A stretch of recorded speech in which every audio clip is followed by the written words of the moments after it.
18 लोगों की जाने गई है उज्बेकिस्तान में, 18 बच्चे की जाने गई हुई। अगर ऐसा इतना सीरियस एक एक प्रकार से कल्पेबल ये है, अकाउंटेबिलिटी है, तो ये पूरा लाइसेंस चले जाना था। कोडिन मेरे एज ए डॉक्टर हमको तो लगता नहीं कि codeine as a cough syrup इस्तेमाल करना चाहिए। कोडीन की क्वांटिटी बढ़ा दी जाए इस सिरप में तो बच्चों पर क्या असर पड़ सकता है? कोडिन भी हानिकारक हो सकता है, क्योंकि देखिए ये तो एक प्रकार सा डिप्रेसेंट है।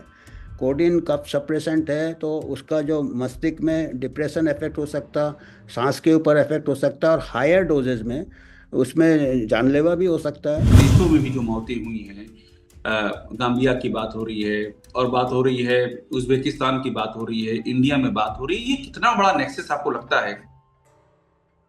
ये तो बहुत बड़ा नेक्सस है। आप कह रहे हैं कि कोडीन का बतौर कफ सिरप इस्तेमाल ही नहीं करना चाहिए। नहीं कर, कोई भी कफ सिरप के ऊपर सवाल उठना चाहिए। जमाने में बच्चों को शांत करने के लिए अफीम दे देती थी माताएं, जो लेबरर काम करती थी, अफीम दे थोड़ा थोड़ा थोड़ा थोड़ा अफीम देती थी, बच्चा शांत हो जाता है। तो हो सकता है क्योंकि कोडिन भी उससे मिलता जुलता फैमिली में है, अफीम के से मिलता सिंथेटिक है, तो हो सकता है कोडिन से माताएं बच्चे को शांत करने के लिए देती हो, तो वो लॉन्ग टर्म इफेक्ट ऐसा स्टडी करने से ही पता चलेगा, पर अच्छा नहीं है। जैसे थोड़ा थोड़ा आप अफीम दे रहे हैं, आप समझ लीजिए कि आप उसको नशे की दवाई दे रहे हैं बचपन से। यहाँ यूपी में बात करें तो यूपी में कोडीन बहुत ज्यादा यूपी में सप्लाई हुई है, तो ये कोडीन की बात करें और डाइथिन डाइकॉन ग्लाइकोल की बात डाइथाइल करें जी। ग्लाइकॉल। हाँ जी। हाँ, इन सब की अगर हम बात करें तो आपको क्या लगता है कि ये सब क्या इंटरकनेक्टेड भी हो सकता है? ये कैसे हो गया कि ड्रग एफएसडीए है, तमाम सारे ऑर्गन है, उसके बाद भी इतनी बड़ी पैमाने पर कोडीन कफ सिरप एबॉट बताया गया, एबॉट कंपनी बनाती है, और उसके बाद इतनी उसकी परचेजिंग हो गई, इतनी स्टॉकिंग हो गई, इतनी सप्लाई हो गई, ये हो कैसे गया? क्यों नहीं इस पे कंट्रोल किया जा सका? इसमें क्या है, प्रॉफिट मार्जिन बहुत है। बिल्कुल हो सकते हैं, क्योंकि अभी देखिए मैं तो पढ़ रहा था कि यहाँ पे अभी पूना में पकड़े गए गुटखा भी नकली बन रहा है। तो मतलब हम्म। जो इलीगल ड्रग है वो भी नकली बन रहा है। तो कफ सिरप में भी डाइथाइल ग्लाइकॉल क्या है कि ये तो एक तो डाइथाइल ग्लाइकॉल और कोडिन में अगर आप तुलना करेंगे, तो डाइथाइल ग्लाइकॉल तो बहुत बड़ा 10 गुना ज़्यादा खतरनाक है, क्योंकि डेथ हो जाता, किडनी फेलियर। कोडेन में भी स्लो पॉइजन। ये जो मेरियन कफ सिरप था, ये उज्बेकिस्तान में जो 18 बच्चों की मौत हुई थी, वो उधर सप्लाई किया था मेरियन से।